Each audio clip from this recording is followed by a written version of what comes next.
Everyone, thank you. Good morning, everyone. Thank you for joining us. My name is Mark Rosen. I'm the treasurer of the Steamship Authority. To my left is Courtney Oliveira. She's the assistant treasurer.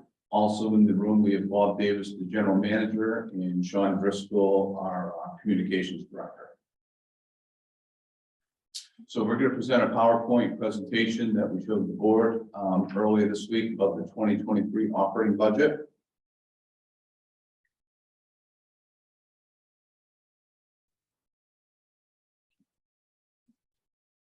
Okay, so the 2023 operating budget is based on the previous 12 months of actual traffic, which is from August 1st, 2021 through July 31st, 2022. The previous couple years, we've made adjustments to our traffic numbers based on COVID, but this year going back to our historical budget process of using the previous 12 months of traffic. Big driver of the budget this year is the fuel cost. We're expecting those to increase by about $5.6 million, or 69%, where the average price per gallon of ultra low sulfur diesel, we're budgeting for $3.93 a gallon, where last year in the budget we had it at $2.37 a gallon. Also driving the budget is the inflation. CPI for the last 12 months from July 2021 through 2022 is up 8.5%. Operating budget, looking at no material changes outside of maintenance costs, depreciation, and interest costs.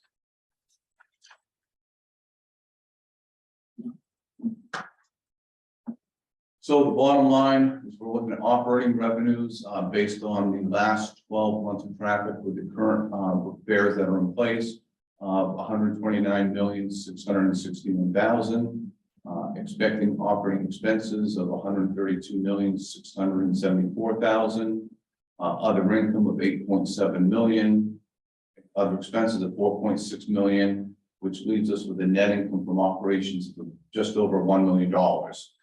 Last year, during the 2022 approved budget, which had no fare adjustments, the net income was $9.1 million. Courtney will go over the operating expenses.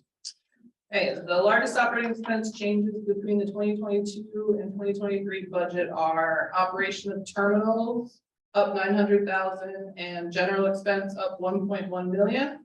Increased utility costs are affecting both of these categories, up more than 30% over the 2022 budget. General expense also includes a $300,000 increase to pensions and relief and the addition of the new COO position.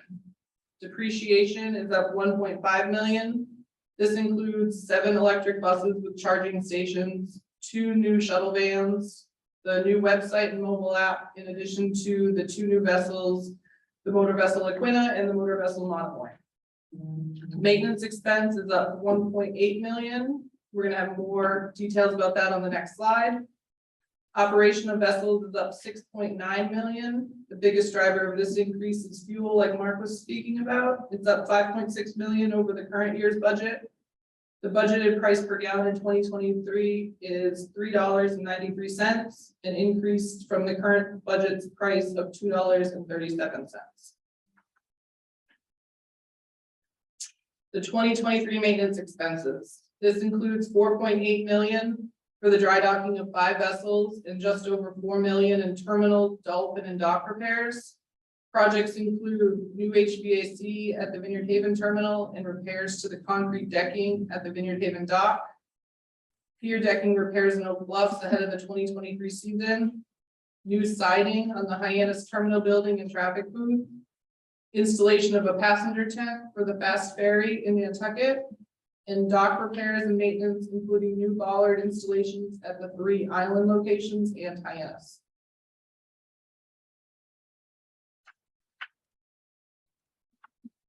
It's the operating revenue projections. We're expecting passenger revenue based on the last 12 months to increase about 8.1%. That's both on the raw quantity of passengers traveling compared to the 2022 budget, as well as the mix of passengers traveling. Parking revenue, we're expecting to be up about $950,000 compared to last year's budget. And last year's budget, we did make some adjustments, and this year we're not making any adjustments to the forecast. Freight revenue, we're expecting to decrease about 3.7%, and automobile revenue, we're expecting a decrease of $574,000. And that's based on both the quantity as well as the type of automobile travel. This shows a comparative by month of our net income or loss per month, as well as what our aggregate for the year is. So with the bars, the red and green bars show the monthly net income loss, and the blue bar shows the aggregate of that point in time. So for the first 4 months of the year, we lose money, and that comes up about $60 million operating loss. Then we gain money for the net income for the months of May through September. And then at the end of the year, we'll lose money the last 3 months, and we'll come out about 1.1 million of net income. So that's the first half of the presentation. And with that, we'll take any questions regarding the operating budget before we go into the proposed fare adjustments. So if anybody in the audience has any questions on the budget presentation before we get to the fare adjustments, you can hit the raise your hand icon. Or we can take all questions at the very end. Okay. Seeing them. So not seeing any, so we'll go into the proposed. That one.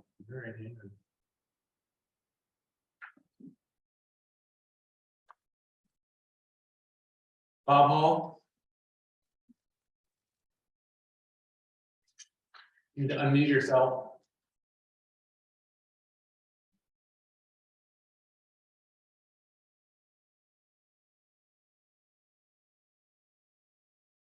I'm sorry, I can't hear you. You can hear you now. Okay, thank you. I'm sorry. Yeah, I've lived in Hyannis Harbor for 28 years. And for 25 years of those, I had absolutely no erosion at all. And then in like the 2019 or 2020, over a 2-year period, I lost 30 feet of property. And it's all attributed to the backwash, or whatever that word is, swash, of tidal waves that are caused by the steamship authority vessels, either related to the size of them, the frequency of the route, or the speed, which I've documented, often at averaging 29% over the speed limit, and often going 45% over the speed limit in the harbor. And I know that the steamship authority recognizes that they do damage to the harbor. They donate mitigation fees to the town of Barnstable on a yearly, annual basis, whatever it is. The town of Barnstable, unfortunately, cannot apply any of those monies to private property. So I'm looking for something in the budget to resolve my issue and rebuild using fiber rolls the property that was lost due to the tidal waves associated with the steamship authority backwash. Okay, we have, so you want to take this, Bob? Or? Yeah, so Mr. Hall, regarding this, we're aware of the speed limits within the harbor. We've had discussions previously regarding the physics regarding the vessels coming in and out. So in terms of this is not a budget item. So appreciate your concern, and we can talk afterwards. Why isn't it what does that have to do with not being a budget item? I'm sorry. It doesn't pertain to our property. So. I'm sorry, that's not clear to me. Your ships are destroying my property. Isn't there some kind of relationship there? All right, Mr. Hall, this isn't really on point. We'll follow up with you later. Thank you. All right, Assad. Hi, I just wanted to know if the slides are going to be available for the public to see. Yeah, I will post them after the presentation is done. Okay, sounds good. And just on the Steamship Authority website? Yeah, it'll be linked on the news page that announced this hearing, but you can also email me if you need to track them down. Okay, cool. Thank you.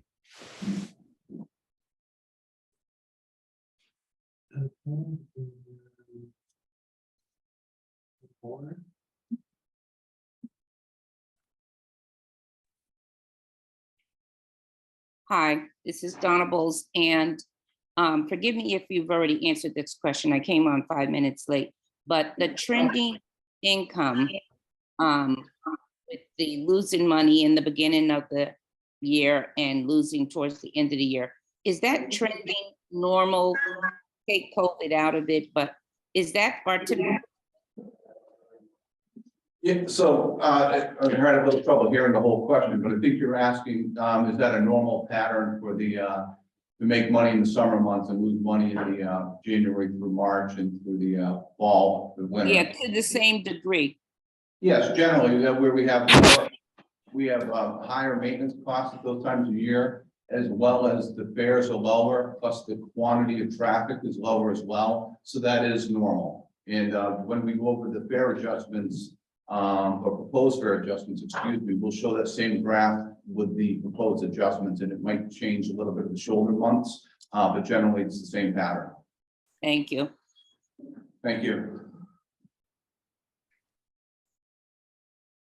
All right, you ready to? Yep.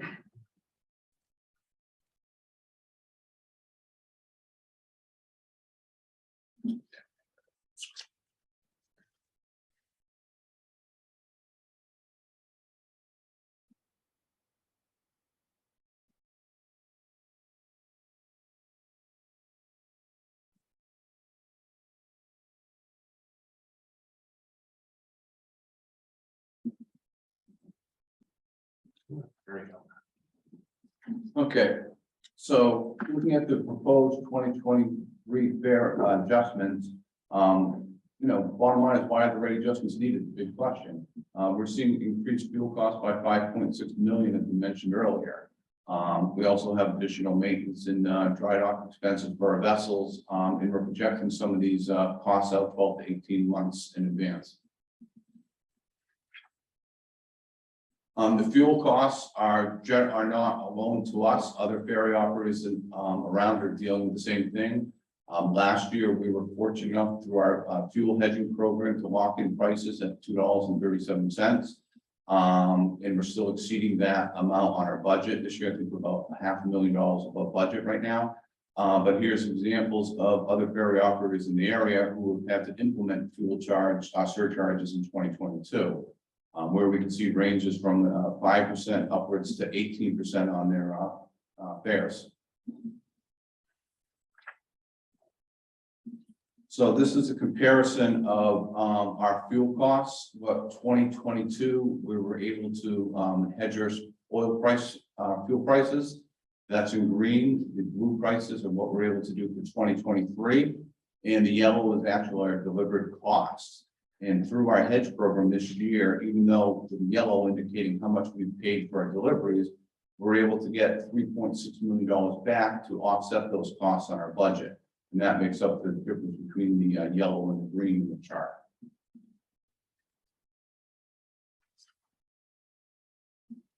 And here's a graph showing chart showing what we're able to budget in the 2022 budget compared to the 2023 budget.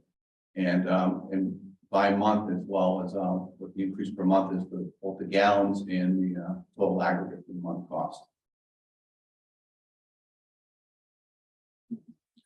So we're targeting a $9 million net operating revenue.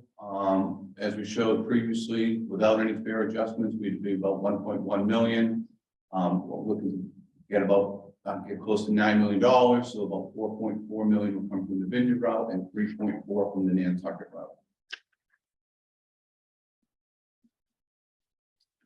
So where we're looking for proposed fare adjustments, the standard fare vehicles would account for just under 2.9 million. Excursion fare vehicles about 245,000. Vehicles over 20 feet in length about 2.4 million. That's the freight trucks. Passenger fares about 1.7 million. Parking, both the daily parking in the summer and the permit parking, which account for 435,000. And the miscellaneous increases is really the barge revenue on the Nantucket side of about 145,000. On the Martha's Vineyard route, previously at the Port Council meeting earlier this year, we were looking at adjusting the excursion rates by $1.50, which would reflect As the excursion tickets have 2 adults and 2 children, and the fare increase for the post fare increase for the adult and children will equal $1.50. But John Cahill at the meeting asked if we could look at dropping that down to $1, and we did. So looking at that, we're expecting standard fare vehicles to go anywhere from $3 to $5 on a one-way basis, $10 in the peak months during Friday through Sunday. That would account for about $1.9 million. Adjusting the excursion fares on a year-round basis, $1, which would generate about $185,000. That comes out to about a 1.9 to 2.7% increase. Additionally, this year, what we're looking to do for next season is to look at the preferred space for the island residents. Not only looking at more space in the early morning trips, but also looking at adding another layer of preferred space on, like a 30-day preferred space where people who have plans outside of 7 days, and those some days that are hard to get travel, they might have a sporting event or a meeting or an anniversary where they can use preferred space possibly as far out as 30 days to book their travel. And we're looking at both the early morning trips on the Vineyard as well as the afternoon coming back. Freight revenue would adjust all vehicles by 8% of the vehicles over 20 feet in length. Passenger fares, the adults by 50 cents, children and seniors by 25 cents. And the corresponding commuter books and 10 ride books would go up proportionately. That would generate roughly $815,000. And then in the summer months, May through September, we'd be looking at increasing the daily fee by $1, which would be about $350,000. And that includes adjusting the yearly parking permits by $50. On the Nantucket side, we'll look at similar style of fare adjustments where the passengers, their rate is basically double on the conventional ferries of the Vineyard. So the adult passengers will be going up $1 and the children and seniors 50 cents. The high-speed adult would go up $3 and that would generate roughly $900,000. Their excursion fare tickets would be originally we're projecting $3 adjustment. Now we're going down to $2, which matches the 2 adults that are included in the ticket. That would generate about $60,000. The standard fare vehicles similar to the Vineyard. They would be adjusted between $9 and $14 each way, $20 in the summer for the Friday through Sunday peak travel. Looking at freight would go up 8%, same as on the Vineyard. And the parking would be similar to what was on the Vineyard side as well, $1 during the summer per day and $50 for annual permits. And we'd be raising the barge fees from $7 to $8 a ton.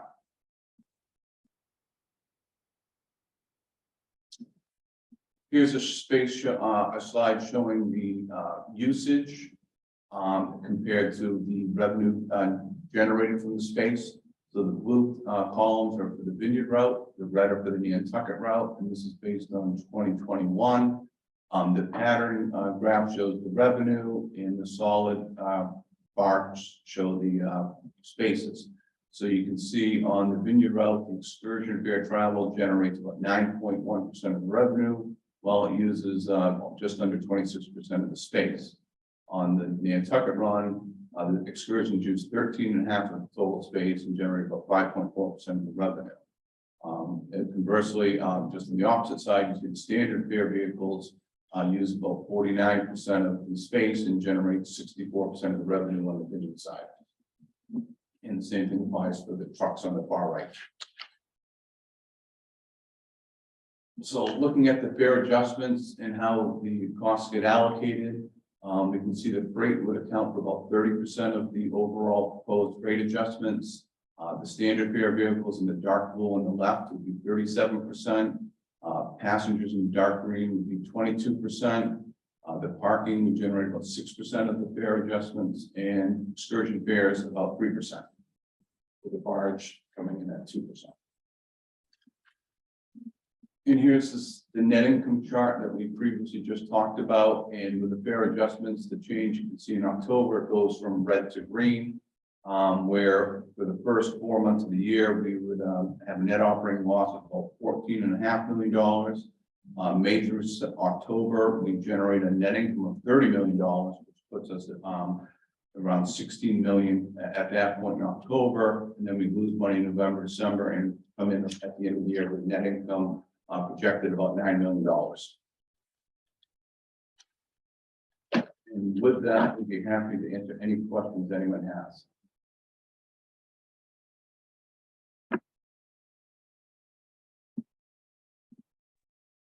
Hi, Jason. Hi, thanks for hosting this today and sharing all this information. I appreciate that and the transparency there. I guess one thing I'm just curious about is in terms of your operational organization, do you receive any state funding or is it all funded through the income you receive?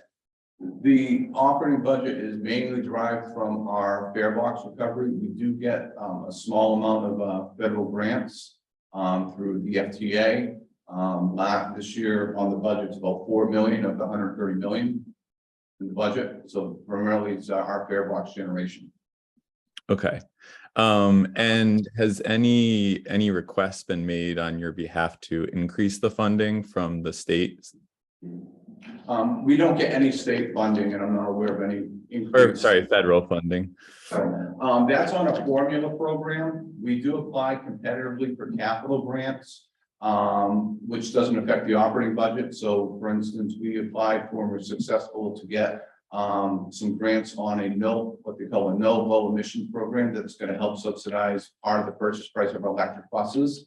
We've also got some capital funding that's helping pay for the revision of the new website. So we do look at applying for grants that we qualify for. Okay. And then that's helpful.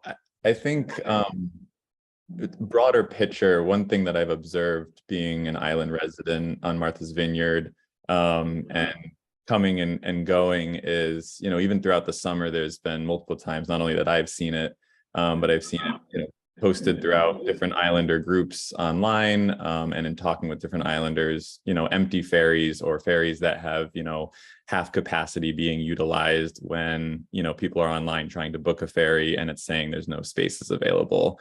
And, you know, I can understand needing to increase costs or increase the budget for the cost side of it, given inflation and what's happening to fuel prices. But it also seems that, you know, I think there is a little bit of a lack of accountability that I'm seeing from the Steamship Authority on just general cost management and capacity utilization for those ferries. And maybe that's something that has to do with the website or the back end side of it.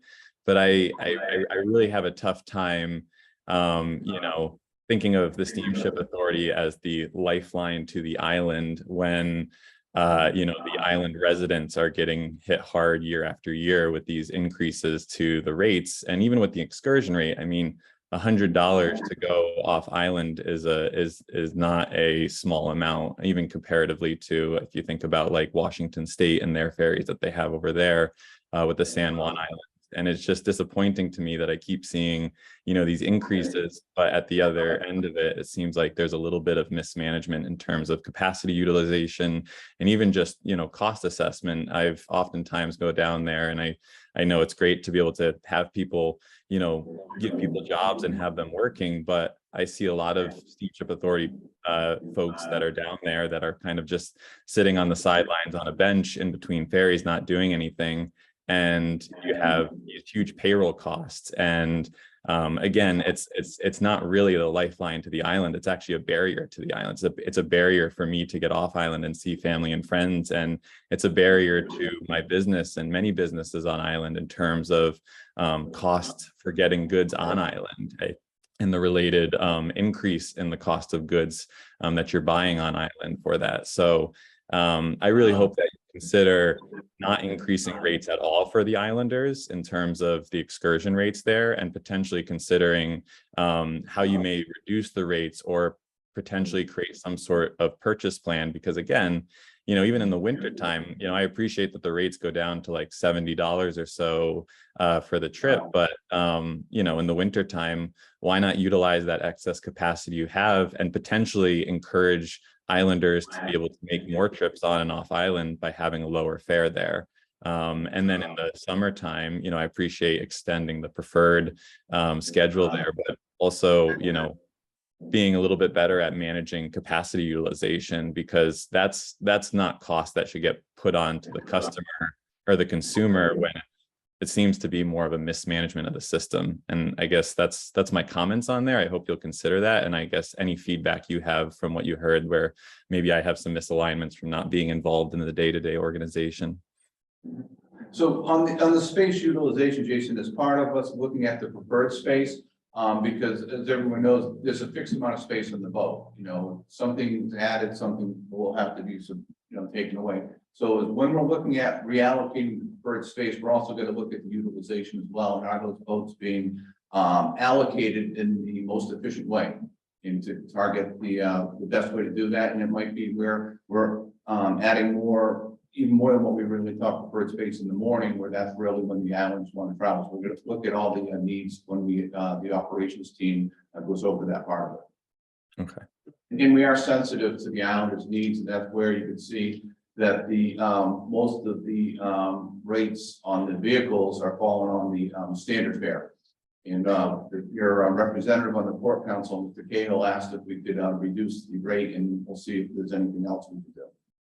Yeah, definitely. I mean, even just like my thought on it too is like, you know, it's great to have the excursion rate and be able to go in there. But even if you were to say, for instance, like I know, for instance, I have certain trips that I'm going to take throughout the year that I need for certain doctor's appointments or, you know, different family visits and whatnot. So if you had like, you know, a pass of like, you know, 10 rides and you provide a discount beyond what even the excursion rate currently is to be able to buy those up front, I think that would be something that would be useful for me, because I already know I'm going to have to go on island for that time. And again, spending $100 to go off island, it really, maybe it's just changing the slogan, because when you say you're the lifeline to the islands, it really doesn't feel that way. It feels like it's a barrier and it's taking a big chunk of change out of my pocket to be able to just make a general trip to the doctors, for instance, which in general, just because of housing on island, it's taken me 2 years to even get settled with a primary care, which means that I have to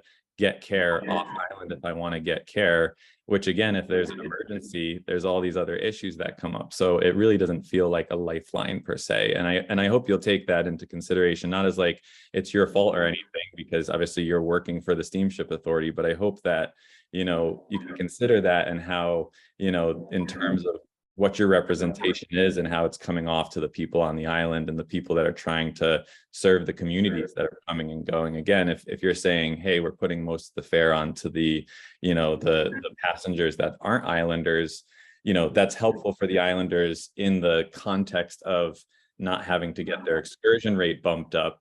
But at the end of the day, like we also rely on a lot of those off-island folks coming on and visiting the island and the tourism economy there. So if it starts to become a barrier for them and they're choosing to go elsewhere because of that, then we're also losing out on it. So I think there could be a better way to, again, utilize capacity and create a rate system that aligns with the needs of the island, as well as the tourism economy that we have here. Okay. Duly noted, Jason. Thank you. And we'll do our best to make you feel like we are the lifeline. Thank you. Have a nice day. Too. All right, are there any other questions? All right, we're at half an hour. If you want to wrap up. Or anything else you want to say? At this point, any comments that we received from this session or from the session that we have scheduled for on Monday, we'll be considering and perhaps incorporating into the budget that will be presented to the Port Council in the board at next month's meetings. So we'll have another presentation Monday at 5 o'clock. We appreciate everyone for joining and taking time out of their schedule. All right, thank you, everybody. Thank you.